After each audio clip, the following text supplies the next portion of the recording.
Class के बीच में फिर मुझे। बहुत बढ़िया बेटा, बहुत बढ़िया। ऑलराइट, चलिए let's start with the content. So आज की क्लास में हमारा कंटिन्यू करते हैं वही इकोसिस्टम वाली जो कहानी, उसे आगे बढ़ाते हैं। Let's try to see few things, let's try to understand new things.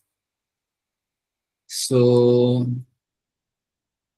Screen share कर रहा हूं मैं आपके साथ। स्क्रीन शेयर अभी हो जाएगी।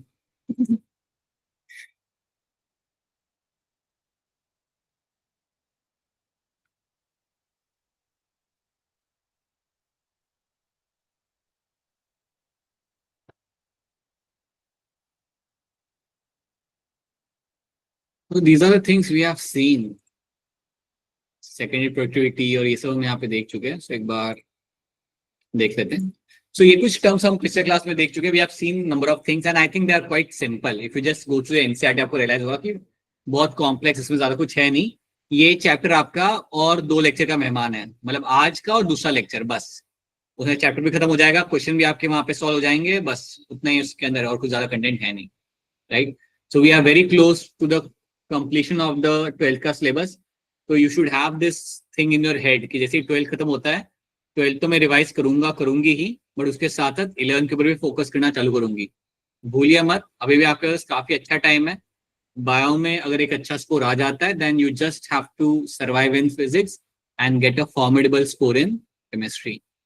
सो याद रखना, ओके। और आप ये भी तो सोचो कि अगर आपको 12th अच्छे से समझ आ रहा है तो आपको बस 11th समझने में ज्यादा दिक्कत नहीं आएगी, आपके पास टाइम भी रहेगा।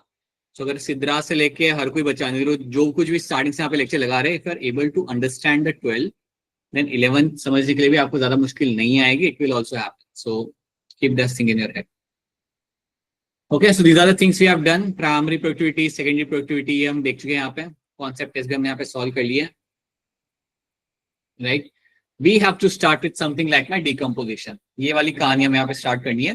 So decomposition के बारे में मैंने आपको कुछ चीजें बताई थी, that जब भी आपके सामने ये टर्म आएगा, आपको याद रखना है that the event of decomposition will be carried out by 2 main organisms. एक आपका यहाँ पे होगा fungi,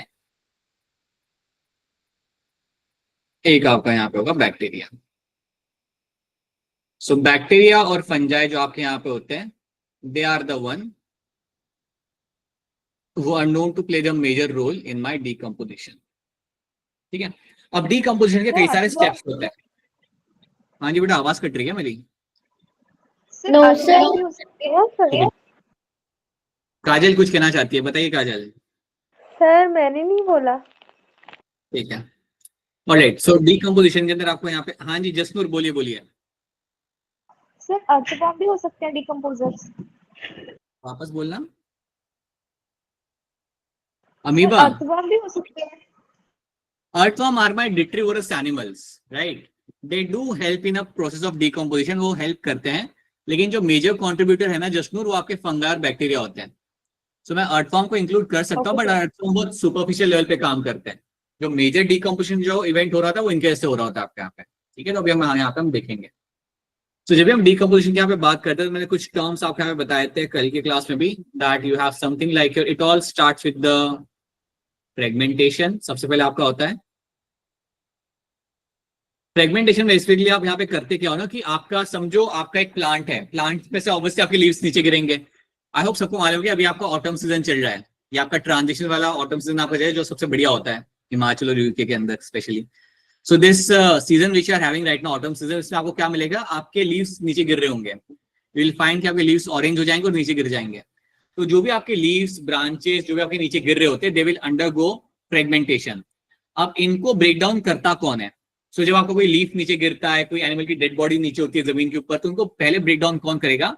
that is done by my someone called as earthworm. अब यहाँ पे आपका अर्थवॉर्म काम करता है and will do the fragmentation. मतलब एक लार्ज पार्टिकल को छोटे छोटे पीसेस में डिवाइड करना, उसको हम बोलते हैं यहाँ पे एज अ फ्रेगमेंटेशन, जो आपका यहाँ पे किया जाएगा। फ्रेगमेंटेशन होने के बाद सेकेंड चीज जो आपके यहाँ पे होती है, इन सबको हम डिटेल में देखेंगे। सेकेंड चीज जो आपके यहाँ होती है, that is called by leaching. जब आप चीजों को ब्रेक डाउन करते हो, ब्रेक डाउन करने के बाद कुछ चीजें आपकी होती है, कुछ आपके इनऑर्गेनिक कंटेंट होता है जो सॉइल के सरफेस से नीचे चला जाता है और एकदम बॉटम पे आ जाता है। इतना बॉटम में आता है जहां से आप उसे निकाल नहीं सकते हैं. So many minerals will pass through the soil column and reach to the bottom of the soil, जहां पे उनका कोई काम भी नहीं होता और जहां पे वो जाके इकट्ठा हो जाता है, वो वेस्ट होता है. उसे हम बोलते हैं यहाँ पे as leaching. Then you will have the event of my catabolism. Catabolism आपको करके देगा आपका बैक्टीरिया और फंगाई. सो ये वो इवेंट होता है जहां पे आपका जो भी आपका सॉइल के अंदर जो आपका ऑर्गेनिक मैटर है, सॉइल के अंदर जो भी आपके लाइक स्मॉल स्मॉल फ्रेगमेंट्स है जो सॉइल में रह गए, उनको ब्रेक डाउन किया जाएगा by my fungi and bacteria. That is called as my catabolism. और जब फंगाई और बैक्टीरिया उनके ऊपर एक्ट करना चालू करते हैं, that will lead to a formation of a humus, और उसे हम बोलते हैं यहाँ पे एज अ ह्यूमिफिकेशन. ह्यूमिफिकेशन. तो ह्यूमिफिकेशन मतलब फॉर्मेशन ऑफ अ ह्यूमस. अब ह्यूमस कैसा होता है मालूम है क्या? ह्यूमस एक डार्क कलर का आपका लाइक सॉइल होता है. इट इज डार्क कलर का सॉइल आपका यहाँ पे होगा जो डिकम्पोज होगा बट स्लोली होगा. सो जब आपका ह्यूमस बनता है, जब आपका डिकम्पोजिशन कैटाबॉलिज्म के बाद जब आपका ह्यूमस फॉर्मेशन आपका होता है, सो ह्यूमस भी आपका ब्रेक डाउन होगा लेकिन वो स्लोली होता है, और उसके ऊपर मैक्रोबियल एक्शन थोड़ा कम होता है. मैक्रोस उसके ऊपर एक्ट करते हैं लेकिन स्लोली एक्ट करते हैं. और जब आपका ह्यूमस डिकम्पोज होगा ना, तो उसके बाद आपका होगा यहाँ पे mineralisation. You will find mineralisation. That means mineral formation आपको होते मिलेगा. सो ये वो स्टेप होता है जिसके बाद आपके मिनरल सॉइल के अंदर आ जाते हैं. And now this minerals can be used by the plants. अब ये मिनरल्स को मेरे प्लांट्स आसानी से निकाल सकते हैं, एब्जॉर्ब कर सकते हैं. They can do that. ठीक है.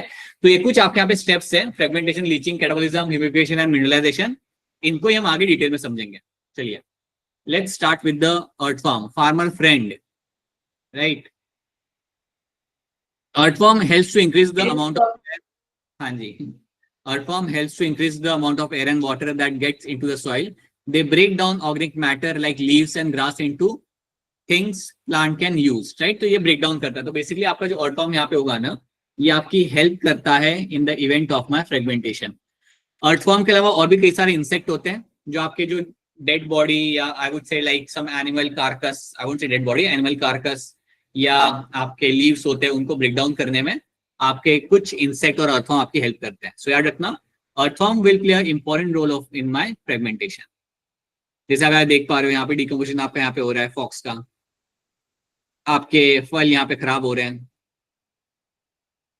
यहाँ पे फल आपके खराब हो रहे हैं. Right. This is all my decomposition. Okay. The process of decay that takes place when a living thing changes chemically after dying, that's a decomposition.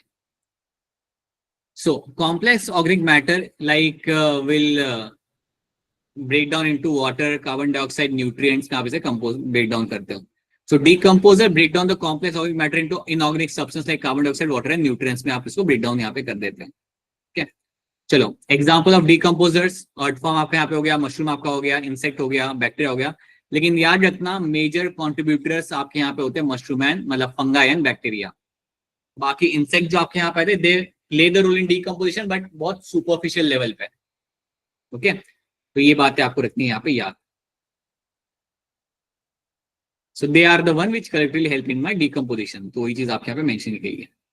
So dead plant remain, जैसे यहाँ पे leaves आपके पड़े हुए हैं यहाँ पे. ओके. यहाँ पे आपके leaves हो गए, flower हो गए, या dead animal का कुछ carcass है आपका यहाँ पे. Everything undergoes decomposition, जो एक बहुत ही important event है. याद रखना, सॉइल के अंदर जो माइक्रोब्स होते हैं दे आर वेरी इंपॉर्टेंट. अगर आपका डीकम्पोजिशन नहीं हो पा रहा, समझो अगर आपका डीकम्पोजिशन अगर आपका हो नहीं पा रहा, देन आपके पूरे इकोसिस्टम के अंदर आपका इंपैक्ट होगा, एक नेगेटिव इंपैक्ट होगा.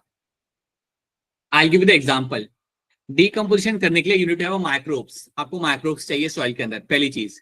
सेकेंड चीज, आपको इवन चाहिए मॉइस्चर. आपको मॉइस्चर चाहिए, आपको पानी चाहिए सॉइल के अंदर. That also help in decomposition. Third चीज, you need to have a moderate temperature. मतलब आपका एक टेम्परेचर बहुत हाई और बहुत लो नहीं चाहिए. You need to have a right amount of temperature, तब आपको यहाँ पे डीकम्पोजिशन आपको यहाँ पे हो पाएगा.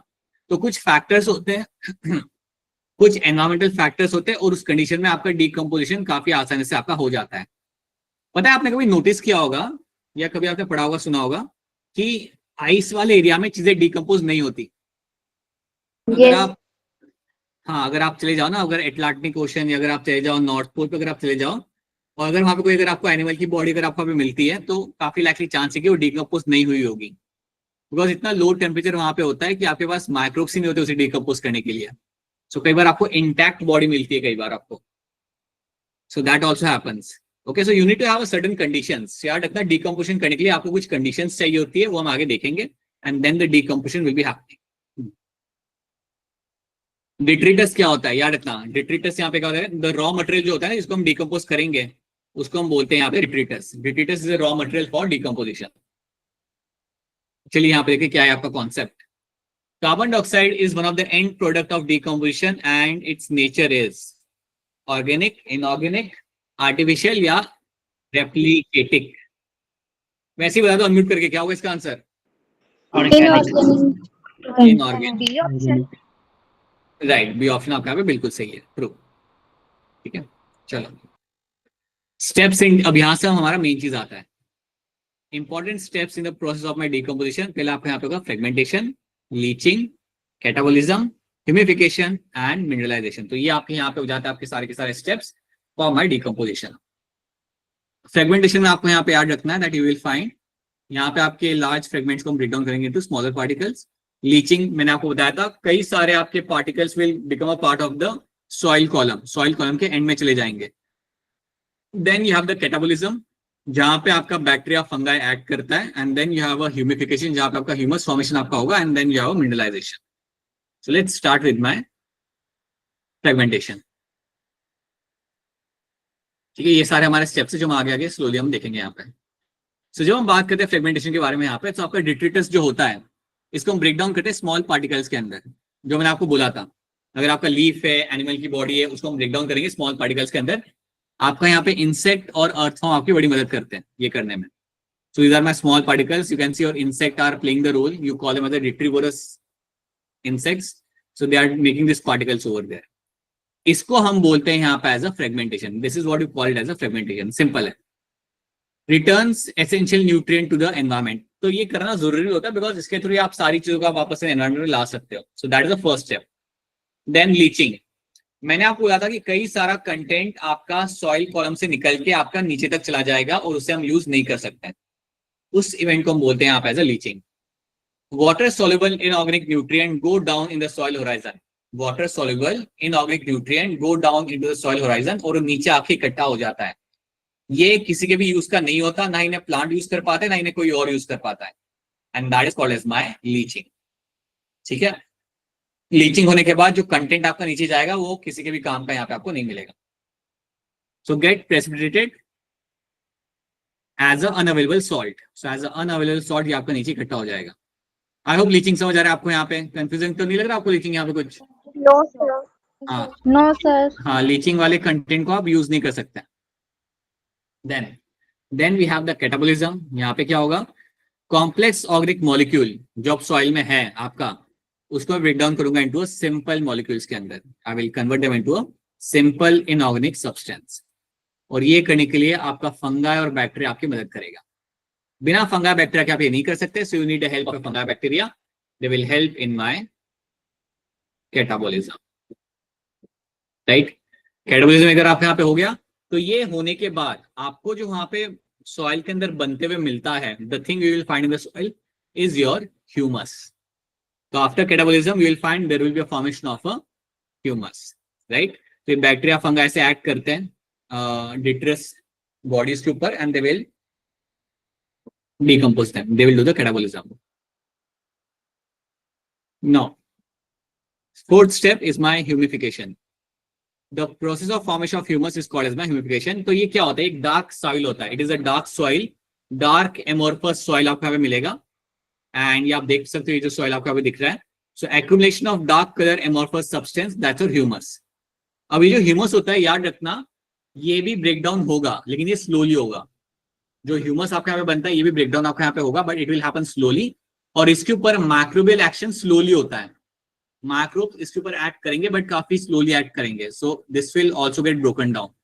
तो formation of humus is called as my humification. और आप ऐसा समझ लो कि ह्यूमस के अंदर you have a good amount of nutrient content. Humus आपका वो ब्लैक सॉइल है जिसके अंदर आपको बहुत ज्यादा अमाउंट आपको मिनरल्स मिलेंगे, और ये मिनरल्स को फर्दर डिकम्पोज किया जाएगा. This humus will get broken down further. So ये आपका यहाँ पे ह्यूमस बन चुका है. Accumulation of dark colour amorphous substance humus is getting formed over here, right. तो ये सारी चीजों के ऊपर आपके बैक्टीरिया फंगाई ने इनको ऐड किया, ह्यूमस आपका बन गया. The creation of humus in soil after interaction with bacteria which has broken dead and dying biological matter into the humus, right. Characteristics of the humus. Humus क्या के traits क्या होता है? Highly resistant to microbial action. मैंने आपको पहले बोला था इसके ऊपर माइक्रोब्स का एक्शन होगा लेकिन बहुत स्लोली होगा. It is highly resistant to microbial action. तो इसको माइक्रोब का एक्शन यहाँ पे होता है बट काफी स्लोली आपका यहाँ पे होगा. Then undergoes decomposition at extremely slow rate. मैंने आपको पहले बोला था ह्यूमस का ब्रेकडाउन होता है बट वो बहुत स्लोली होता है. This will not happen fast, this will be happening quite slowly. तो ये बात भी आपको रखनी है यहाँ पे याद. Colloidal in nature serves as a reservoir for nutrient. तो बेसिकली होता क्या है ना कि ह्यूमस के अंदर आपको बहुत ज्यादा न्यूट्रिएंट होता है. जब ये आपका ब्रेकडाउन होगा तब आपको मिनरल्स मिलेंगे सॉइल के अंदर. Then you will find the minerals will be form, right. तो ये होता है मेरे यहाँ पे ह्यूमिफिकेशन. क्या ह्यूमस फॉर्मेशन आप सबको यहाँ पे समझ आ रहा है? Yes, sir sir. सी Yes, पॉइंट sir. सर. हाँ बताइए तो फिर बोलिए. सर सी वाला पॉइंट समझाना. ये आखिरी वाला colloidal in Yes, colloidal in nature and serves as reservoir for nutrient. Colloidal मतलब it is something which is going to be there in a very compactly आपका पैक्ड होगा ये humus. That is what we call the colloidal. मतलब ये काफी compactly packed होता है और ये जो पैक्ड ह्यूमस है इसके अंदर आपको मिलेंगे बहुत सारे न्यूट्रिएंट्स. और जब भी आपका पैक्ड मटेरियल जो आपका है यहाँ पे जो इसको मैं ब्रेक डाउन करूंगा I will get all my nutrients minerals getting into the soil. So colloidal मतलब आपको यहाँ पे it's a packed material, it's a packed structure जिसकी काफी इंटरेक्शन स्ट्रॉन्ग होती है. इंटरेक्टिंग बॉन्ड्स जो वहाँ पे होते हैं उनसे बॉन्ड बट इंटरेक्शन जिनका और होता है इन पार्टिकल्स के काफी स्ट्रॉन्ग होता है. They are very packed over there. इसको इसलिए हम बोलते हैं आप as a colloidal in nature. Okay and then we can break them down as well ताकि हमारा फिर वहां पे हमारा मिनरल मिल सके. Then you will find mineralization will happen. So it is a process in which the humus is degraded by certain microbes and inorganic nutrients are released. So यहाँ पे आपको अपने minerals मिल जाते हैं. Now this is a step. ये जो minerals मुझे यहाँ पे मिल रहे हैं इनको मेरे plants इस्तेमाल करेंगे. So यहाँ पे मेरा नाइट्रोजन, फॉस्फोरस, सल्फर मुझे यहाँ पे मिलेगा. And now this is something which my plant are going to reabsorb. अब इसे मेरे प्लांट एब्जॉर्ब करेंगे और इस तरीके से आपका पूरा साइकिल चलता है. तो ये सारे स्टेप्स आपको याद रखने. These are the steps of my decomposition and that is how it is going to operate. Okay now factors affecting the rate of decomposition. अब कौन से फैक्टर होते हैं मैंने आपको स्टार्टिंग में बताया था. You have something like your temperature, moisture, right. These are the two major component which influence your process of my decomposition. अगर टेम्परेचर बहुत लो होता है देन डिकम्पोजिशन आपका नहीं होगा. So you need to have a slightly high temperature. Moisture भी आपको चाहिए होता है सॉइल के अंदर. अगर मॉइस्चर नहीं है तब भी आपका डिकम्पोजिशन वहां पे होगा नहीं. और माइक्रोब्स तो चाहिए ही चाहिए, उनके ऊपर तो होना ही नहीं वाला. So chemical composition of a detritus. हाँ देखो आप किसको ब्रेक डाउन कर रहे हो ये भी आपका मैटर करता है. अगर मैं ब्रेक डाउन कर रहा हूं something called as my lignin. अगर मैं लिग्निन को ब्रेक डाउन कर रहा हूं तो इसको ब्रेक डाउन करने में टाइम लगेगा. It will take time. It will be a slow break down. It will be a slow break down. अगर मैं ब्रेक डाउन कर रहा हूं स्टार्च ये जल्दी हो जाएगा.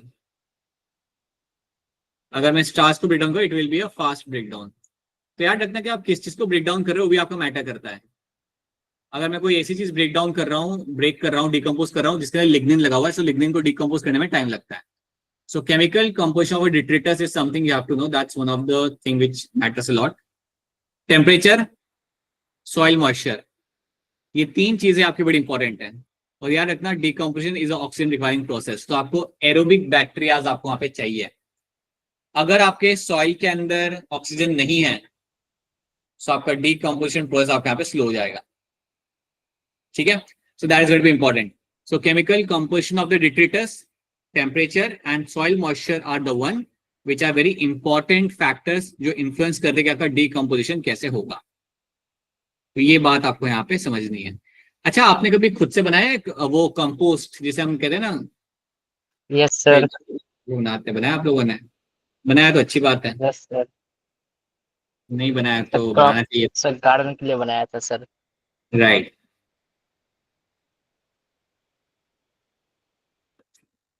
तो it's a very good thing which all of you should do. आपके घर पे जितना भी ऑर्गेनिक वेट वेस्ट होता है ना, केले के छिलके, प्याज के छिलके, एनीथिंग, राइट, अगर नॉन वेज खा रहे हो उसका वेस्ट जो भी अगर आपका रहता है, देन वो सबको आप सॉइल में डाल के मिक्स कर दो. सॉइल में डालो, मिक्स करो, उसे रख दो एक कोने में. वो अपने आप डिकम्पोज होगा and that soil will become a nutrient soil. और फिर वो सॉइल इस्तेमाल करके आप अपने प्लांट्स को ग्रो कर सकते हो. तो it's a very good activity, you should all do. मुझे भी करनी चाहिए, I should also do that, but it's a very good activity. ठीक है. सो एक बार मैंने बचपन में किया था, but that really didn't go very well actually. So हुआ क्या था, ऑर्गेनिक वेस्ट में सब कुछ ही आता है ना बेटा, लाइक यू ऑल्सो गेट केले के छिलके, प्याज, इवन अंडे के छिलके भी ऑर्गेनिक वेस्ट ही होता है, राइट. सो मैंने सब मिक्स किया, विच ऑल्सो हैड द अंडे के छिलके. और मैंने बोला कि मैं कहाँ डालूं, सो आई वाज लाइक कि चलो गमले में डालते हैं. अब हमारे पास वहां पे तब एक ही गमला मेरे सामने आया, और वो गमला था तुलसी का. सो आई डिड दैट, एंड उसके बाद तुम इमेजिन कर लो फिर उसके बाद क्या हुआ होगा. लाइक पेरेंट्स तो खुश नहीं थे मेरे कंपोस्ट के प्लान से. बाकी का मैं नहीं बता सकता, right, but something I did when I was in my 5th grade. उसके बाद कभी ट्राई नहीं किया. और लाइक ठीक है. So now you have steps in decomposition, ये हमने ऑलरेडी यहाँ पे देख चुके हैं. Chemical composition of detritus, rate of decomposition is going to be slow. Lignified wood, अगर आपका लिग्निन अगर आपका कंटेंट है, देन आपका डिकम्पोजिशन आपका यहाँ पे स्लो हो जाएगा, right.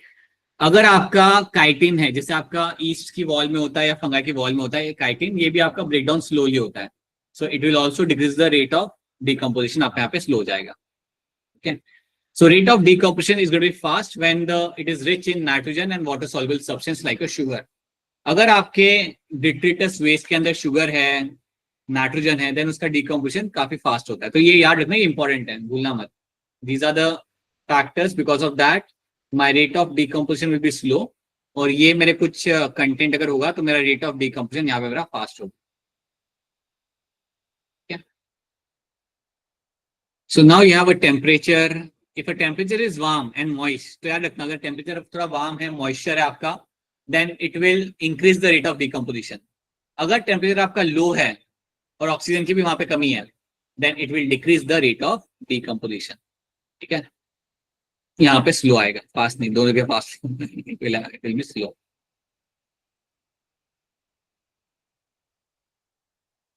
Right. So when you have a low temperature, then it will have a low rate of decomposition. आपने पता है ये बचपन में पढ़ा होगा, अगर टेम्परेचर लो हो ना तो आपके एंजाइम्स भी इनएक्टिव ही रहते हैं, तो माइक्रोब्स भी आपकी इनएक्टिव हो जाते हैं वो टाइम पे. माइक्रोब्स इनएक्टिव होते हैं. Yes sir. उनके मेटाबॉलिक एक्टिविटी भी उनके यहाँ पे कम हो जाती है, so they do not decompose. Okay. You need to have warm temperature and moisture in the environment, that is very important. चलिए कॉन्सेप्ट टेस्ट लगाते हैं. हमारे यहाँ पे हैंड रेज करना है इसके लिए. The process in which dead body of a plant and animal is turned into smaller particles and ultimately disappearing is called. ये कुछ ज्यादा ही सिंपल था. I didn't assume इतने सिंपल ऑप्शंस यहाँ पे आएंगे. बताइए मोनिका, क्या होगा इसका answer? Decomposition. Right. So decomposition over here becomes a correct answer. Okay. Right. So that is what happens. That's a general term of a decomposition over here. Okay. Summary यहाँ पे देख लेते हैं. तो this is a summary, you can look from your end as well. हमने अब देखो, हमने यहाँ पे डिकम्पोजिशन हमने हमारे यहाँ पे देख लिया. वी हैव ऑल्सो अंडरस्टूड कि ये कौन से स्टेप्स होते हैं आपके. सो स्टेप्स आपको यहाँ पे याद रखने. सो याद रखना हमेशा, you have a fragmentation, you have your leaching. एक काम करो, आप में से कोई मुझे हैंड रेज करके सारे स्टेप्स एक्सप्लेन कर दो. कौन है आप में से जो हैंड रेज करेगा और सारे स्टेप्स एक्सप्लेन करेगा बिना घबराए? जो लोग हैंड रेज नहीं करे वो सब घबरा गए. I am assuming that. तो सारे डर गए. अच्छा ठीक है, बस 3 लोग, बस दैट्स इट, नथिंग एल्स. क्या बेटा, ऐसे कैसे चलेगा डॉक्टर साहब, ऐसे कैसे चलेगा? कैसे करोगे आप लोग इमरजेंसी वार्ड में काम? ऑलराइट, चलिए बताइए. अपूर्वा बोलिए. Start with fragmentation. Yes sir. Fragmentation में हमारे डेट्रिटस को ब्रेक डाउन करते हैं स्मॉलर पार्टिकल्स में बाय माइक्रोबियल एक्शन. फिर जो हमारे स्मॉलर पार्टिकल्स होते हैं वो डाउन सॉइल होराइजन के बहुत नीचे चले जाते हैं, जो किसी के काम नहीं आते, उन्हें अनअवेलेबल सॉल्ट्स बोलते हैं। तो उस प्रोसेस को जिसमें वो सारे न्यूट्रिएंट्स नीचे चले जाते हैं सॉइल होराइजन के, उसे लीचिंग बोलते हैं। फिर जो डेट्रिटस होता है उसे डिग्रेड कर देते हैं बैक्टीरियल और फंगल एंजाइम्स सिंपल और इनऑर्गेनिक सब्सटेंसेस में, तो उसे कैटाबॉलिज्म बोल देंगे। और इसी को फिर वो ह्यूमिफिकेशन कर देगा उसकी, और जो ह्यूमस बनेगा हमारा वो एक डार्क कलर्ड मैटर होगा जो हाईली रेजिस्टेंट होगा माइक्रोबियल एक्शन के, और वो इजीली डिकम्पोज नहीं होगा, बहुत स्लो रेट में डिकम्पोज होगा, और इसके पास बहुत सारे मिनरल्स होंगे। उसके बाद वो ह्यूमस को भी ब्रेक डाउन कर देता है फंगस और बाकी बैक्टीरिया, ताकि उससे हम मिनरल निकाल सकें। तो उस ब्रेक डाउन ऑफ ह्यूमस को हम मिनरलाइजेशन बोल देंगे। राइट। और जब मिनरलाइजेशन मेरे यहाँ पे हो जाता है then that minerals can be used by the plants for their growth. बहुत बढ़िया, राइट, वेरी गुड। कितने लोगों ने हैंड रेज किया था? अपूर्वा, जानवी, तमनप्रीत और एक और लड़की थी दीक्षा। वेरी गुड बेटा, बहुत बढ़िया, राइट। आप चारों को मिलेगा पीडीएफ क्वेश्चन सॉल्व करने की, right. So that is something you have to know. So these are the steps you have to know in terms of your decomposition. ठीक है, ये सारे steps आपको मालूम होने चाहिए। म्यूटेशन भी आप यहाँ पे याद रखना, और प्लीज याद रखना ह्यूमस के बारे में चीजें याद रखना, that it is going to be something which is not it is going to be highly resistant to the microbes and it will have a good amount of mineral content.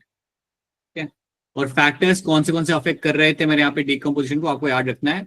किस type का डिट्रेटस आपका यहाँ पे है, temperature आपका यहाँ पे क्या है, और आपका सॉइल मॉइस्चर है या नहीं है, दैट इज समथिंग आपको। अब ये कुछ आपके कल के सवाल हैं, आई होप काफी लोगों ने होमवर्क किया होगा, तो फटाफट हैंड रेज करिए, इसको हम होमवर्क को चेक करके आगे बढ़ते हैं। सो ये आप this the term ecosystem was coined by, बताइए पल्लवी क्या होगा इसका answer? Sir option D. Option D बनेगा यहाँ पे correct answer. A G Tansley is going to be correct answer in this. बढ़िया। Vertical distribution of different species occupying different level in the biotic community is known as, बताइए Kajal. Option D sir. Sidra क्या लग रहा है? D. Right, option D becomes over here as my correct answer, right. ये question को I hope सबने किया था, और आप लोग हैंड भी रेज कर सकते हो इसके लिए। क्वेश्चन नंबर 7 के लिए यहाँ पे आपका क्या आंसर यहाँ पे आ सकता है, बताइए अक्षरा क्या होगा इसका आंसर यहाँ पे?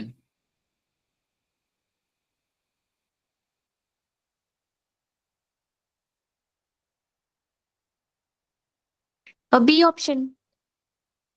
बैटमैन अभी कह रहे हो आप यहाँ पे। अपूर्वा क्या लग रहा है? Option B. Jasnoor? Sir B option. Option B बनेगा यहाँ पे ऐसा correct answer. Gross primary productivity is always more than the net primary productivity. आपको बताना है कि इनमें से कौन सी स्टेटमेंट आपके यहाँ पे सही है, और बिल्कुल आपका स्टेटमेंट भी आपके यहाँ पे बिल्कुल सही है। स्टेटमेंट आपके यहाँ पे गलत है। Gross GBP is always less than NPP, that's wrong. GBP and NPP are the one and same, ये भी आपकी गलत हो जाता है स्टेटमेंट आपके यहाँ पे। There is no relationship between the GBP and NPP, ये भी आपका गलत हो जाता है। So yes, option B becomes my correct answer in this. The mass of living material at a tropic level at a particular time is called as, ये मैंने आपको बताया था, the mass of living matter, the mass of the amount of biomass at a particular tropic level at a particular time, एक certain area के अंदर एक certain time to उसे हम यहाँ पे क्या बोलते हैं, बताइए इसका answer Janvi. Sir option B. Sidra? B. Right, standing crop is going to be correct answer, and I hope सब लोग इसके साथ एग्री करेंगे। मैंने आपको कल भी ये डेफिनेशन आपको बताई थी, amount of biomass in a certain area in a given time frame is going to be called as my standing crop, उसको हम बोलते हैं यहाँ पे स्टैंडिंग क्रॉप। अच्छा, जैसे यहाँ पे स्टैंडिंग क्रॉप मेंशन करा हुआ है, ऐसे एक और चीज यहाँ पे लिखी हुई है आपके यहाँ पे, standing state. Amount of minerals in a particular area in a given time frame is called as my standing state. So total amount of mineral in a particular area in a given time frame is called as my standing state. तो standing state में याद रखना minerals को आप यहाँ पे count करते हो. So total amount of minerals in a particular area in a particular area in a given time frame is called as your standing state. 3 बार इसलिए define कर रहा हूँ ताकि आप लिख लो. That's going to be called as my standing state. Okay. In an ecosystem, the rate of production of organic matter during photosynthesis is termed as, in an ecosystem, the rate of production of organic matter during photosynthesis is termed as what? Tamanpreet चली गई क्या class से? No sir. हाँ बोलो। Sir ये नहीं आता। कोई बात नहीं बेटा, कोई बात नहीं। बताइए जसनूर, क्या लग रहा है इसका answer? Sir D option, gross primary productivity. ठीक कह रहे हो। पल्लवी, आपको क्या लग रहा है? सर ऑप्शन ए। नहीं बेटा, ऑप्शन ए तो नहीं आएगा ना कभी भी। ऑप्शन ए सेकेंडरी प्रोडक्टिविटी कभी नहीं हो सकता बेटा यहाँ पे, क्योंकि वो तो कंज्यूमर्स के अंदर आता है। Secondary productivity will be always something which become part of my Okay, sir. Consumers, not production. तो नहीं आएगा इसके अंदर। ठीक है, क्या लग रहा है इसका आंसर? शिवा, आपको क्या लग रहा है? Sir D. And Akshara? Akshara बोल दो जल्दी। It is going to be your option D only. In an ecosystem, the rate of production of organic matter during photosynthesis is termed as my gross primary productivity. Question number 10. बताइए Apurva. Consumers, option A. Monika? Consumers. It is your option है, बिल्कुल सही, right. The rate of formation of new organic matter by a rabbit in a grassland is called as what? Question number 11. दीक्षा बताइए। Option B. Janvi? Option B. Right, it is going to be, जो भी आपका animal या consumer के अंदर आपका जो भी ऑर्गेनिक मैटर आपका बन रहा है, चाहे रैबिट हो, टाइगर हो, कोई भी हो, that is going to be called as my secondary productivity. ठीक है। Which of the following ecosystem type has the highest annual net primary productivity? ये भी आप कर सकते हो, क्योंकि मैंने आपको कल इसका हिंट दिया था, थोड़ा तो हिंट मैंने आपको दिया था, तो ये भी आप कर सकते हो। बताओ शिवा, क्या होगा इसका answer? Sir tropical rain forest. Very good. और आई होप सब लोग इस बात से आप एग्री करोगे। मैंने आपको थोड़ा आइडिया दिया था आपको पिछले क्लास के अंदर कि ये रेन फॉरेस्ट के अंदर you have a highest diversity of like plants and animals, and overall इसकी जो नेट प्राइमरी प्रोडक्टिविटी होती है साल की, वो भी यहाँ पे ज्यादा होती है, सबसे हाईएस्ट होती है। So yes, my tropical rain forest over here becomes my correct answer.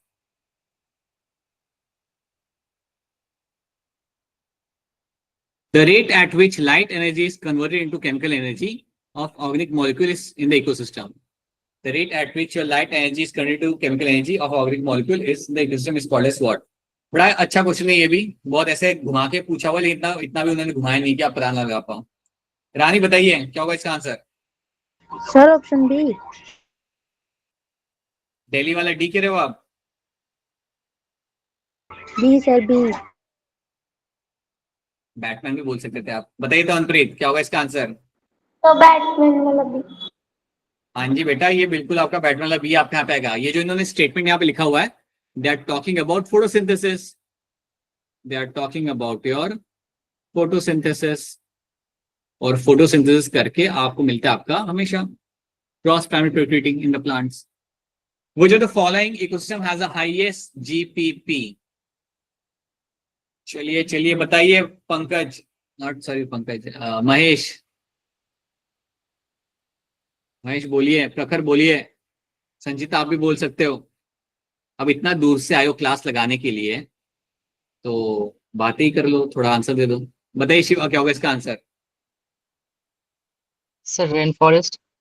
हाँ यार, रेन फॉरेस्ट लास्ट आंसर भी, ये रेन फॉरेस्ट आपने दिया था राइट? हाँ, rain forest will always have a highest GPP हमेशा, right? Rain forest will have highest GPP, highest NPP will be the rain forest.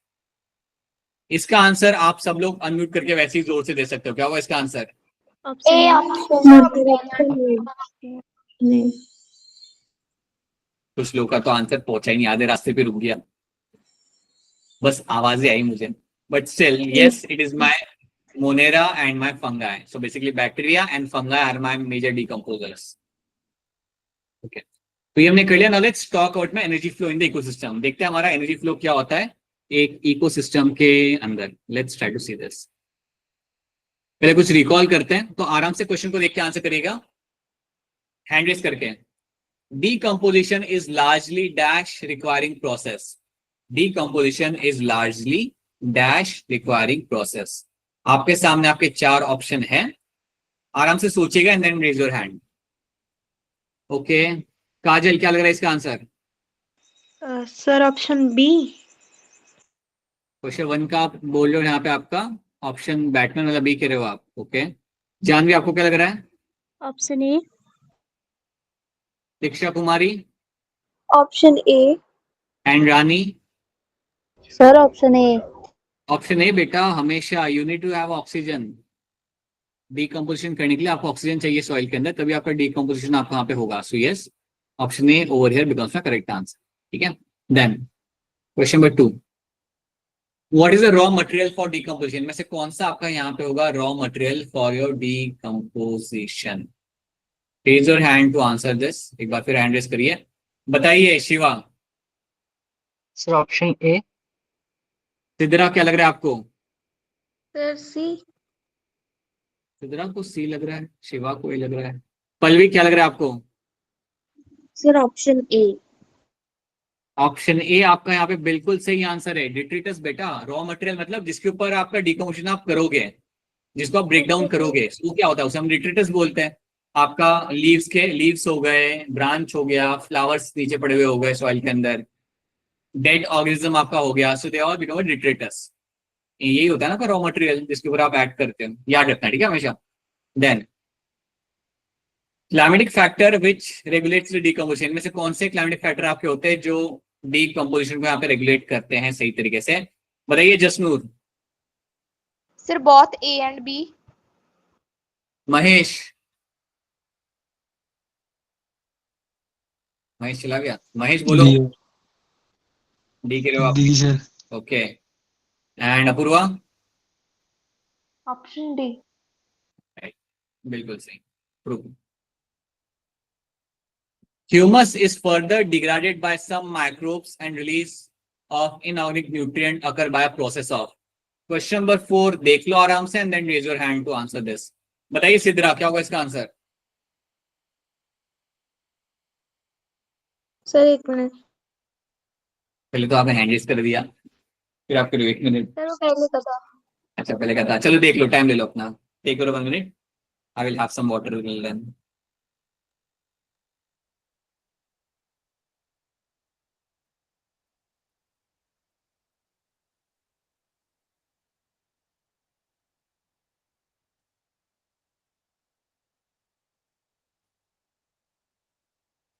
बताइए सिद्धरा। ए। Humus is further broken down, degraded मतलब broken down by some microbes and release of inorganic nutrients occur by a process. आप कह रहे हो यहाँ पे ए, कोई बात नहीं, चलिए और देखते हैं हम क्या क्या आंसर आ रहे हैं यहाँ पे। क्या लग रहा है आपको इसका आंसर अक्षरा?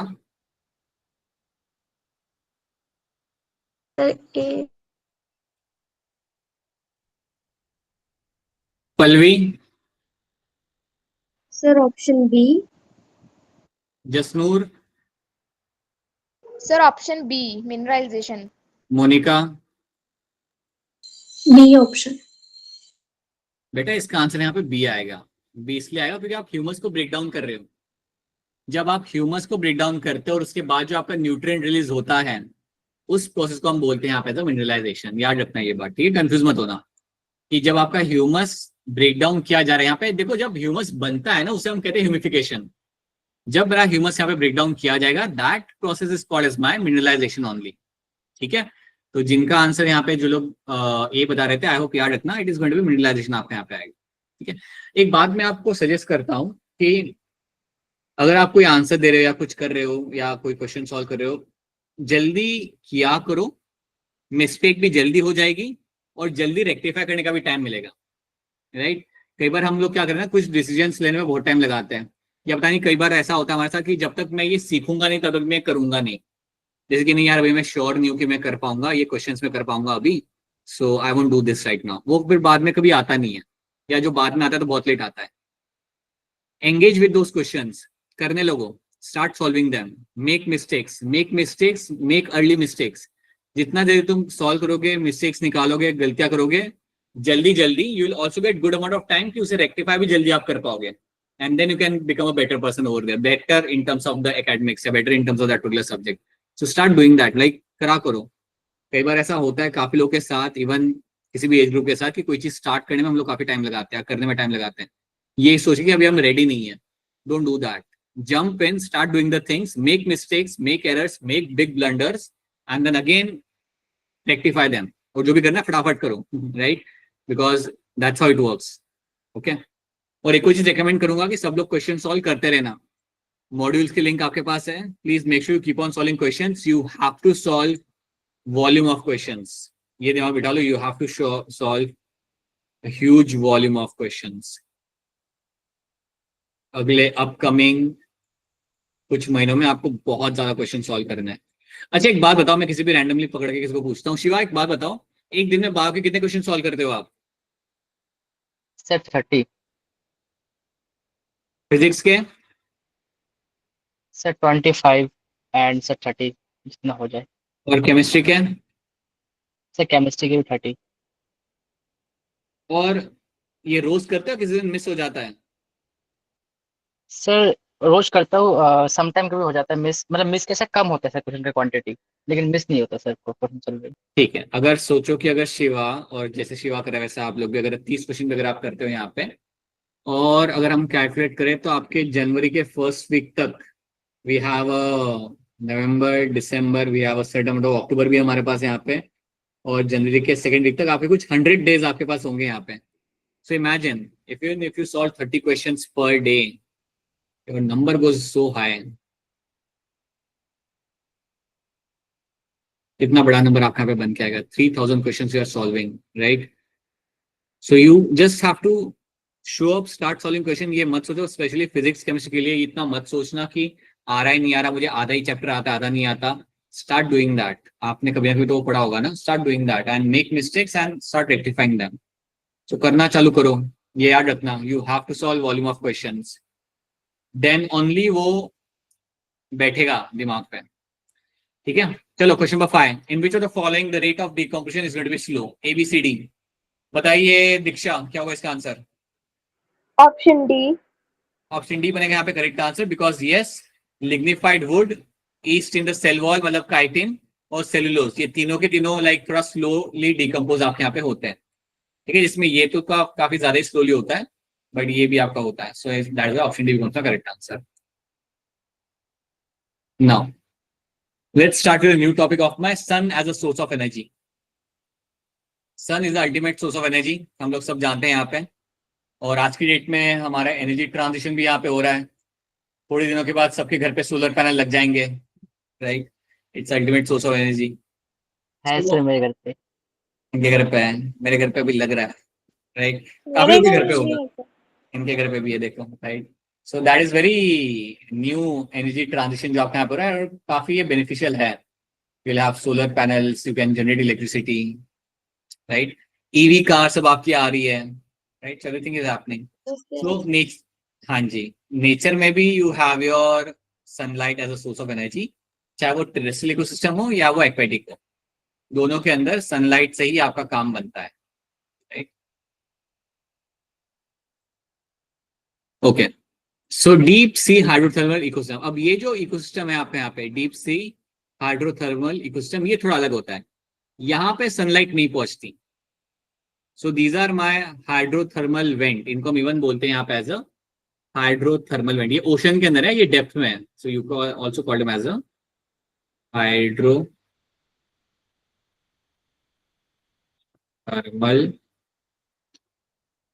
वेंट। अब जो हाइड्रोथर्मल वेंट है ना, जो यहाँ सबको ये सब निकल के आ रही है, बेसिकली है क्या?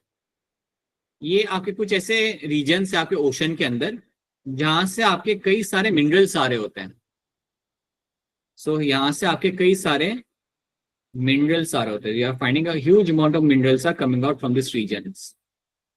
So you have mineral is getting released. ऐसे minerals आपके यहाँ पे रिलीज हो रहे होते हैं, certain amount of heat आपके यहाँ पे रिलीज हो रही होती है, एक certain amount of heat भी आपके यहाँ पे रिलीज हो रही होती है. Heat is also getting released over there. ठीक है, अब बात यहाँ पे ये आती है कि आपकी जो डीप सी हाइड्रोथर्मल इकोसिस्टम है, यहाँ पे कौन मिलेगा? यहाँ पे आपको कोई प्लांट नहीं मिलने वाला, यहाँ पे you will have organism which can undertake the chemoautotrophs. Here you can find some chemoautotrophs.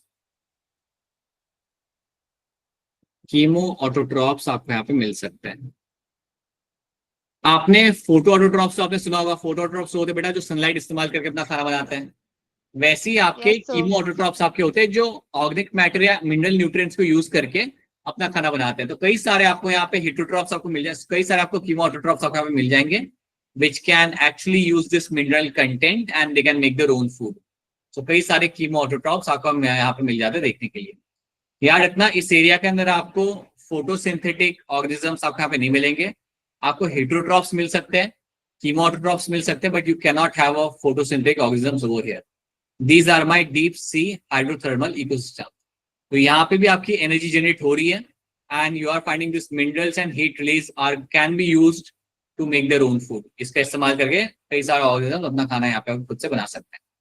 ठीक है ना। Sun as a source of energy हम जानते हैं, यहाँ पे सन की लाइट आपकी यहाँ पे आ रही है प्लैनेट के ऊपर। Only 50% of radiation can be use up during the photosynthesis. तो जितनी भी लाइट आपकी आ रही होती है उसमें से सिर्फ 50% यूज की जा सकती है for the process of my photosynthesis. ठीक है, हर एक रेडिएशन आपके लिए काम का नहीं होता, only certain amount of radiation is useful for my photosynthesis. चलो, अब आपको याद रखना है कि जो भी आपकी लाइट आ रही है उनमें से एक स्पेक्ट्रम होता है लाइट का जो इस्तेमाल किया जाता है by my plant for my photosynthesis. अगर आपको याद हो तो ये हमने फोटोसिंथेसिस वाले चैप्टर में पढ़ा था। You have a wavelength range of 400 to 700 nanometer. ये जो आपका रेंज है, this range of light is been use for my photosynthesis. ये जो रेंज होती है ना लाइट का, इसको यूज किया जाता है फोटोसिंथेसिस के लिए। आई होप कुछ लोग को याद आ रहा है, आपने 11th में ये पढ़ा होगा ये चैप्टर। और अगर आपने कुछ Yes, एक sir. महीने भर पहले अगर आप मेरे साथ 5 बजे वाली क्लास में अगर आप आए हो तो उसमें भी आपने देखा होगा। तो ये वेवलेंथ ऑफ मेरी जो लाइट है इसको यूज किया जाता है bye the plants for my photosynthesis. So you have this wavelength जहां पे you have read and blue light, आपकी मेजर लाइट यूज की जाती है फॉर माय फोटोसिंथेसिस, जिसमें रेड ज्यादा प्रोमिनेंट होती है, यूजफुल होती है।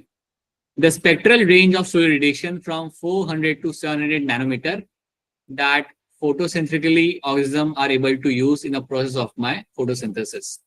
इसको हम बोलते हैं यहाँ पे as a photosynthetically active radiation, short में से बोला जाता है एज अ PAR। तो अगर आपसे पूछे कि फोटोसिंथेटिक एक्टिव रेडिएशन आपका क्या है, क्या रेंज है आपकी, then you can tell them between 400 to 700 nanometer. इस वेवलेंथ को हम यूज करते हैं फॉर द फोटोसिंथेसिस। ठीक है, देखो now so you have a PAR। अब आपको याद रखना है कि इवन दो अच्छी खासी सनलाइट आपकी आ रही है प्लांट्स के ऊपर, प्लांट सिर्फ इस्तेमाल करते हैं 2 से 10% of the PAR। Whatever photosynthetic active radiation you are finding coming on the plant ना, उसमें से सिर्फ आपका 2 से 10% इस्तेमाल किया जाएगा। The amount of light available for photosynthesis plant capture only 2 to 10% of the PAR। ये बात याद रखना। तो जितना आपका लाइट आ रहा है उसमें से इतना ही परसेंट प्लांट कैप्चर करते हैं फोटोसिंथेसिस के लिए। तो ये वैल्यूज आपको याद रखनी है, वैल्यूज आपके सामने एज अ सवाल आपके सामने आएंगी, सो प्लीज ये वैल्यूज को भूलना मत। ओके, सो सोलर रेडिएशन हम यहाँ पे जान पा रहे हैं, प्रोड्यूसर अपना खाना बना रहे हैं, उन्हें कंज्यूमर खा रहा है, right. So solar radiation is captured by plants and flow through the different organism of the ecosystem. Simple है, I hope ये सारी स्लाइड्स आपको यहाँ पे समझ आ रही है। They are like very simple slides and I hope it's clear to all of you. Okay, चलो। So you have your consumer, then consumer को wolf खा रहा है, इसको टाइगर तो नहीं खाता बट अभी के लिए समझ जाओ इसको टाइगर भी खा रहा है, right? And then tiger dies and then you have your fungi and bacteria decomposing them. This is a cycle. This is a cycle of your energy flow. Okay? और मैंने आपको पहले बोला था कि आपका एनर्जी फ्लो हमेशा आपका होगा unidirectional. Unidirectional. Energy flow is always going to be unidirectional आपके यहाँ पे होता है। ठीक है, चलो आगे बढ़ते हैं। So unidirectional flow of energy will be happening all the time. चलो कॉन्सेप्ट देखते हैं आपके यहाँ पे, ये सब हमने यहाँ पे देख लिया। लेट्स सी और कॉन्सेप्ट टेस्टिंग करते हैं। Amount of light available for photosynthesis is known as, hand raise करना, बताइए जसनूर क्या होगा इसका answer? Sir, A option. No, sorry, B. Right. photosynthetic active radiation is the light available for my photosynthesis. Yes, my option B. Okay. Then you know what are producers. इसके ऊपर हम ज्यादा वक्त ज़ाया नहीं करेंगे. Green plants are also not producers. You know all those things, right? They can prepare their own food. We know this thing. Terrestrial ecosystem में आपको ये सब मिल जाएगा. You have a woody trees, herbaceous plants, ये सब आपके होते हैं यहाँ पे as a producers. Aquatic में you have a phytoplankton and algae. You will be having as a producers. तो ये बातें आप सबको यहाँ पे मालूम है ना.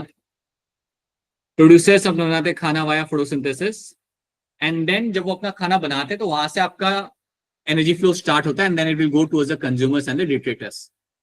Okay, so why green plants are called as my producers.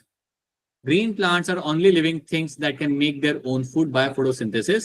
Therefore, they are called as my producers. Simple है, सब simple है ये. चलो, energy trapped by producers are further consumed by. जो energy आपकी ट्रैप की जा रही है by producers, इसको कौन कंज्यूम करता है? तो इसके लिए भी आप हैंड रेज करेंगे. यहाँ पे मोनिका ने पहले ही हैंड रेज कर दिया है. मोनिका ने बताओ, मोनिका क्या होगा इसका answer? consumers. Both B, both C, option D. Sorry. Apoorva क्या होगा इसका answer? D option. Option D बनेगा यहाँ पे एज अ करेक्ट आंसर. बिल्कुल. Energy trap by producers are further consume by my consumers and detritors. So यहाँ पे डिट्रीवर्स से यहाँ पे आपका आएगा, डिट्रीवर्स नहीं आएगा, डिट्रेटर्स नहीं आएगा, डिट्रीवर्स आएगा. But yes, option B and C becomes the correct answer in this. ऐसे ही सवाल आपके नीट में भी आएंगे, देखना. कंज्यूमर्स आपके क्या होते हैं? We know that they meet plants और animals. Consumers are those that are excuse me, that get their energy from the eating other organisms. They are called consumers, right? जैसे हर्बीवर आपके हो गए, यहाँ पे कार्निवर हो गए, they are all consumers. हम लोग कंज्यूमर आते हैं. हम वी आर माय ओमनिवर्स. मैंने आपको याद हो, आपने बताया था हम लोग अलग अलग ट्रॉपिक लेवल पे हम लोग आ सकते हैं. जिस ट्रॉपिक लेवल पे हम लोग नहीं आएंगे कभी भी, that is my trophic level number 1. उसके अलावा सारे ट्रॉपिक लेवल पे हम लोग आ सकते हैं. सो यहाँ प्रोड्यूसर्स. सो यहाँ पे एक फूड चेन आपका बन रहा है. यहाँ पे you have a primary consumer, you have a secondary consumer, then you have a tertiary consumer. अच्छा, इस फूड चेन में एक गलत चीज है. वो गलत चीज क्या है? कोई हैंड रेज करके मुझे बताओ. यहाँ पे क्या है गलत इस फूड चेन के अंदर? बताइए जानवी. Sir arrow. एरो. अच्छा, शिवा क्या गलत है इसके अंदर? सर स्नेक सर, वो ये वाला इंसेक्ट नहीं खाता. राइट, उसका स्नेक आप सर- राइट, बिल्कुल सही बात है. स्नेक आपका थोड़ी ग्रास ओवर खाएगा. स्नेक ग्रास ओवर नहीं खाएगा. सो that is a wrong thing. ये एक ग्रास ओवर थोड़ी खाएगा वो. इतने बुरे दिन आगे स्नेक के ग्रास ओवर खा रहा है.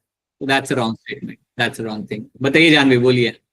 सर प्राइमरी कंज्यूमर्स वो होते हैं जो प्लांट्स ईटिंग करते हैं ना, तो ह्यूमन बींग्स प्राइमरी कंज्यूमर में क्यों नहीं इन्वॉल्व है? आ सकते हैं. We can come under primary consumer. आ सकते. मैंने बोला ना आपको कि ट्रॉपिक लेवल 1 छोड़ के जो सबसे पहला ट्रॉपिक लेवल होता है, उसके अलावा हम हर जगह आ सकते हैं. We are omnivorous. We can come as a primary consumer, we can come as a secondary consumer, we can also come as a tertiary consumer. So we can come in different tropic level except tropic level number 1. उसके अलावा हम हर एक trophic level में आ सकते हैं. बोलिए पूरा, बोलिए. पूरा कुछ कहना चाहते हैं, बताइए. तो ग्रास हॉपर ग्रास खाता है.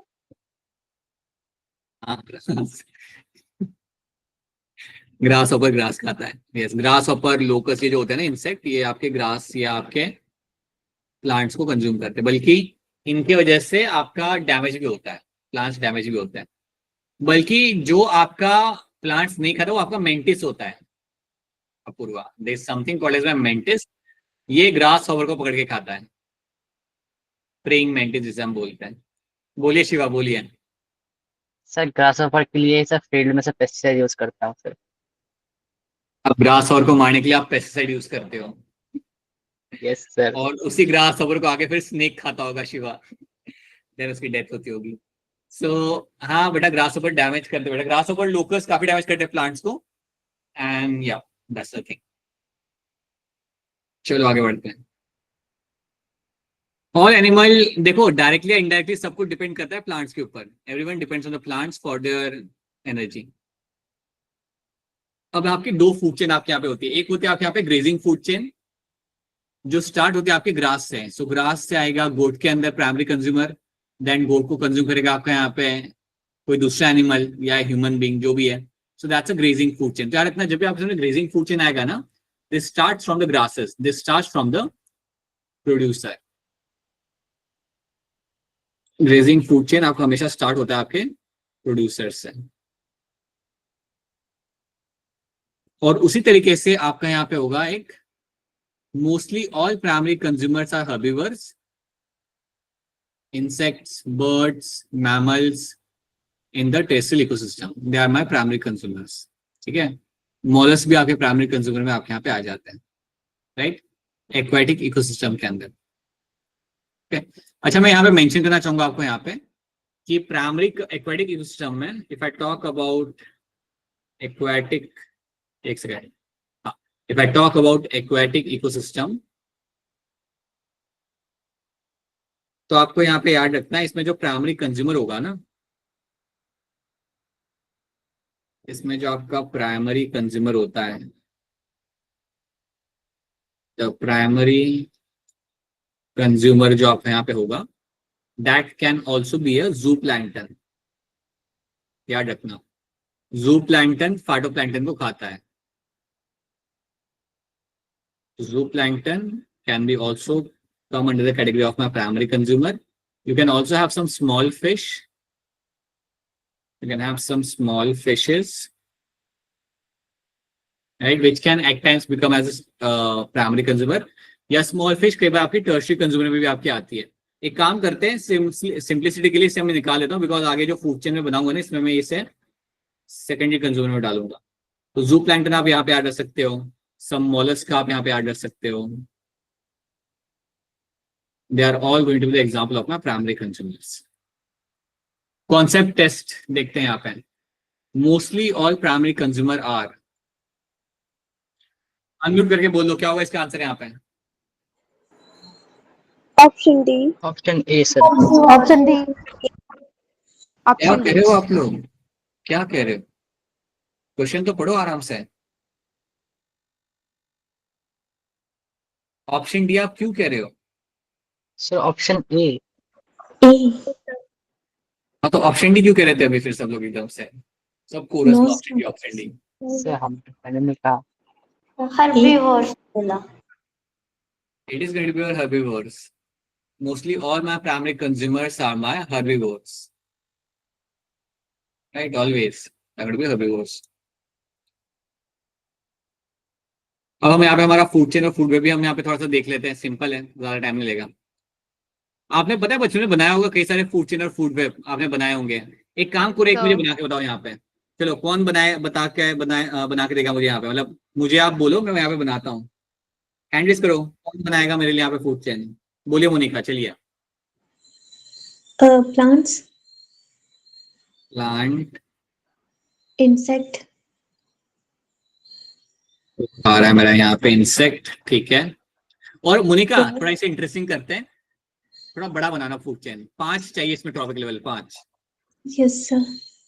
ठीक है, चलो इंसेक्ट, हाँ फिर फ्रॉग, इंसेक्ट ने यहाँ पे खाया फ्रॉग ने, ओके स्नेक, ठीक है, snake, word, words, falcon. Falcon. बन गया जी, बन गया, वेरी गुड। 5 टॉपिक लेता हूँ यहाँ पे, फूड चेन मेरा पे बन गया, ठीक है राइट। अब कोई मुझे बना के बताए यहाँ पे aquatic food chain 5 trophic level का। बताइए जानवी, आप क्या करना चाहोगे, बोलो जानवी। द फाइटोप्लैंक्टन,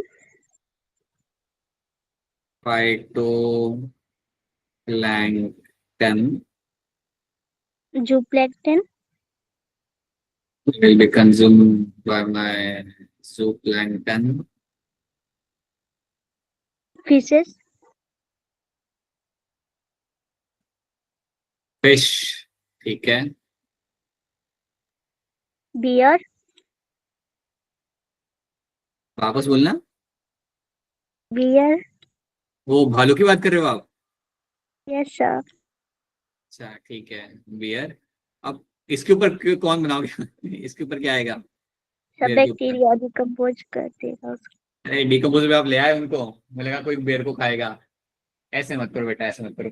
वल्चर डालते हैं, वल्चर डालते हैं इसके ऊपर, चलो यस सर। वल्चर डाल देते हैं। मैं होता ना आपकी जगह, पता है मैं क्या करता? मैं बनाता 8 ट्रॉपिक लेवल का। और मैं कैसे बनाता? Zoo phytoplankton, zooplankton, small fish, big fish, slightly much more bigger fish, कर कर एंड में से वेल। वेल। अरे पता है वेल फिश नहीं खाती, वेल जू प्लैंक्टन खाती है। You might not believe this, but whale are something which are not actually consuming fishes. Interesting ना? इतना बड़ा एनिमल जूप्लैंक्टन खा खा के जिंदा रह रहा है। सही है। अब पूरा बताइए थोड़ा, बताइए इसके बारे में, वेल के बारे में, ये कैसे हो रहा है ये सब? पता नहीं, अब पुराने बोलिए पता नहीं, ठीक है। हाँ जान भी बोलिए, क्या करो आप, बोलो एक एक सर करके मैंने सुनो। बोला हाँ बोलो तो अंतरित बोलो। वो सर आपने बोला कि वेल्स जो है वो जू प्लैंक्टन खाती है, तो सर वो तो आपने बोला था माइक्रोस्कोपिक होते हैं, तो वो कैसे ये देखते तो इंटरेस्टिंग बात होती है। वो पता है क्या होता है, ऐसे वेल आती है, अपना माउथ ओपन करेगी and it will just consume everything which is coming present over there, right, और अपना माउथ बंद कर लेगी। और उसके बाद जो पानी होता है ना वो निकल जाता है, और जो जू प्लांट होते हैं वो फिल्टर होकर अंदर चले जाते हैं, छन्नी की तरह। छन्नी जब मैं बोलता हूँ मुझे वो याद आता है, पोडोसाइट्स, वैसे ही वो वहां पे भी काम करता है। आप कभी देखना ना ये इनको खाते हुए वेल्स को, लाइक अगर आप यूट्यूब पे देखते हो या अगर आप पढ़ते हो, sir they actually national feed on- geography में है sir. they actually feed on, like it's quite interesting. A largest mammal on planet Earth is feeding on zooplanktons. Interesting, right? Sir उससे तो उसका ये पेट भर जाता है। पेट भर जाता है बेटा, पेट भर जाता है। ये जू प्लैंक्टन बहुत होते हैं, ओशन है बेटा, ओशन है, सोचो। It's not a small pond, it's ocean. It gets ample amount of things to feed on. You know what, जब आपका सर्दियां आती है ना, मेरी एक सीनियर थी, मेरी एक कॉलेज में एक सीनियर थी जिनका नाम है दीपानी सुतारिया। कभी आप उनका नाम पढ़ोगे तो, दीपानी सुतारिया। तो दीपानी सुतारिया हमारे एक सीनियर थे। She was senior to me, senior like 4 साल मेरे से बड़े थे। She was studying, she was a marine biologist, और वो वेल्स को स्टडी करती थी। तो इन्होंने पता लगाया था कि कैसे आपके विंटर सीजन के अंदर कई सारी वेल्स आपके नॉर्दर्न हेमिस्फीयर से आ जाती है टुवर्ड्स द इंडियन ओशन की तरफ, वो आना चालू करती है, बिकॉज यहाँ पे टेम्परेचर थोड़ा ठीक होता है। और क्योंकि यहाँ पे आपका टेम्परेचर थोड़ा बहुत यहाँ पे मॉडरेट होता है, तो यहाँ पे खाने के लिए काफी कुछ मिल जाता है। So that is something she was doing and काफी इंटरेस्टिंग था। तो वो लोग क्या करते थे, वेल के कॉल्स जो होते हैं, वेल्स भी आवाज निकालती है, तो उसको वो लोग वहां पे स्टडी करते थे और उसके बेसिस पे उसे वो ट्रैक करते थे। और लाइक उन्हें पता चलता था कि आज कर्नाटक के कोस्टल एरिया में ये वेल दिख रही है। देन कुछ दिनों के बाद गोवा के फॉरेस्ट डिपार्टमेंट से उन्हें फोन आता था कि वहां पे वो वेल वहां पे ट्रैक हुई है। So that was quite interesting. They were actually trying to understand कि उनका माइग्रेटरी रूट क्या होता है and why they come to this part of the world to survive और to spend their times. And they realise कि यहाँ पे वो आते इसलिए because of the climatic condition being slightly different over here, right? And they're doing this thing. So interesting, any like imagine having this kind of life or this kind of 9 to 5 job. आप लोगों को कुछ interesting लगता ही नहीं है, नहीं? You all are different. You all people are like, but yeah, that is something she used to do. She was a marine, she is a marine biologist, and that's what she does even nowadays. All right, chalo. So a primary consumer, secondary consumer, tertiary consumer, and you have a decomposer. That's how the food chain is going to be all the time. So ये रहा आपका यहाँ पे producers, grasshopper, frog, snake, hawk, and then the decomposer. So that's how the food chain is going to look like. Okay. ये मेरा यहाँ पे food chain. ऐसे ही आपका food web भी होता है. So food chain में आते हैं, you have a grazing food chain and you have a detritus food chain. Detritus food chain आपका चालू होता है आपके डिट्रेटस से, जो आपका जो ऑर्गेनिक रॉ मैटर जो होता है जिसको आपको ब्रेक डाउन करना होता है, वहां से आपकी कहानी स्टार्ट होती है। So detritus food chain will start from a matter, organic matter, which is there in the soil. Okay. So detritus food chain begins with a dead organic matter. So it all starts with a dead organic matter. And यहां से आपकी कहानी start होती है. तो जो आपको जो डेड ऑर्गेनिक मैटर आपके यहाँ पे होता है ना, इसको आप ब्रेक डाउन करते हो with help of some insects, और फिर इन इंसेक्ट को कोई खाने के लिए आएगा. फॉर एग्जांपल आपका अर्थवॉर्म है. अर्थवॉर्म क्या कर रहा है?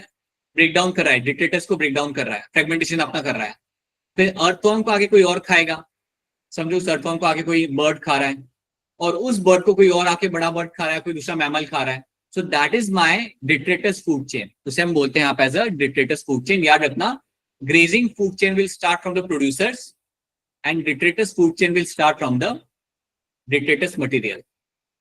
क्या ये बात आपको यहाँ पे समझ आ रही है? दो फूड चेन अलग अलग कैसे स्टार्ट हो रहे हैं? Yes, sir. Yes, sir. Yes, sir. So detritus food chain will always start from this particular detritus organic matter. देखो यहाँ पे. So you have your decomposers, saprophytes, ये सब आपके यहाँ पे. Decomposers secrete diacetyl enzyme that break down dead and waste material into the simple organic matter. Okay.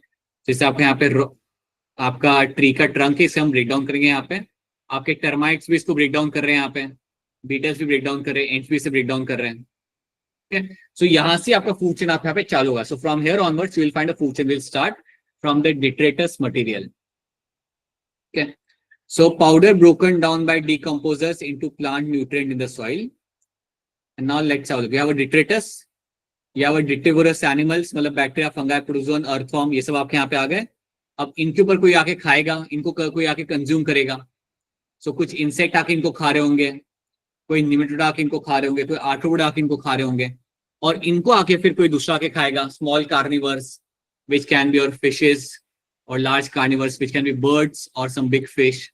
तो यहाँ से आपका फूड चेन यहाँ पे चालू होता है. आपको इन सब के नाम जानना जरूरी नहीं है. आपको याद रखना है कि जब भी आप डिट्रेटस फूड चेन की बात करते हो, it start from this डिट्रेटस.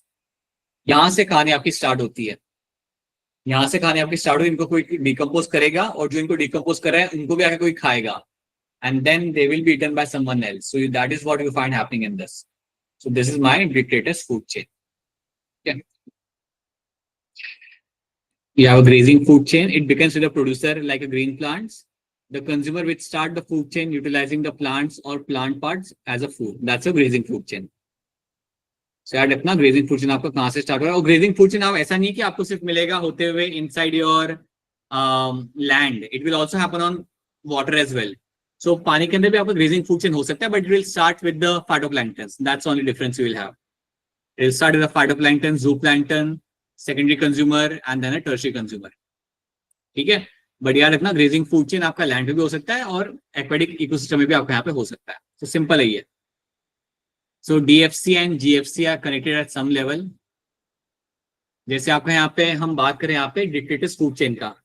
This is my detritus. इसको खा रहा है मेरा यहाँ पे इंसेक्ट. इस इंसेक्ट को मेरा यहाँ पे खा रहा है बर्ड, राइट.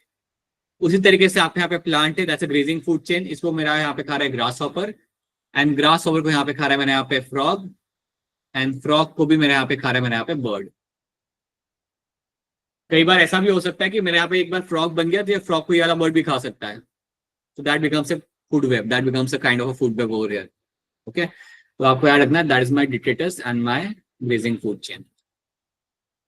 यहाँ पे कनेक्शन भी मिलते, देखो ना, ये जो आपका फ्रॉग है ये भी तो खा सकता है यहाँ पे मेरे इस इंसेक्ट को, या ये बर्ड भी इंसेक्ट को खा सकता है. So it's a very interconnected. So detrivorous food chain और ग्रेजिंग फूड चेन आपका यहाँ पे इंटरकनेक्टेड हो सकता है. This lead to a food web formation, right. Food web आप यहाँ पे जानते हो. You can have a look at this. Hawk snake को भी खाएगा, हॉक रैबिट को भी खाएगा. माउस जो आपका यहाँ पे है, माउस वाइट फ्लावर को भी खाएगा यहाँ पे, राइट. और माउस को यहाँ पे स्नेक खा रहा है. ठीक है. So you can find the food web is the one in which you will find there is interconnection happening over there. आपको अच्छा खासा यहाँ पे इंटरकनेक्शन आपको होते हुए मिल जाएगा. That is called food web. ये आपने बच्चों ने बनाया होगा और ये आप अभी भी बना सकते हो. So we don't have to get into this. A food web is a natural interconnection of the food chain. तो ये बस आपको यहाँ पे याद रखना है. That's natural interconnection of the food chain, right.